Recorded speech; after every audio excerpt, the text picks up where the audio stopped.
Hey, everybody, in this video, what I have here is I have a drawing sheet that has I brought my assembly into it, right? So I have this wall, I have some kind of an L-shaped wooden bracket looking thing kind of slapped up against this wall, but we want to find out what material are these parts created from. So, I mean, if we created these parts individually, then we know what material we put on it. But let's say that, we don't have any clue what material this is. So, and we want to add the material of these parts into our table here. So to do that, what you would do is you would double click on your table,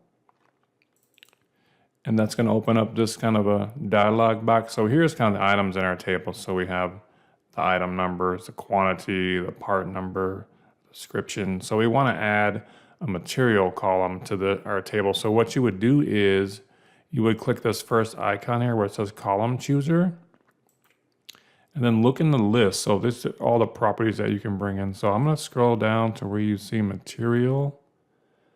I'm going to click it, and then I'm going to click on the add button, and it's going to add it over here. So you can move this up or down depending on where you want it, but let's just say we want to leave it right where it is. So we want to add the material column.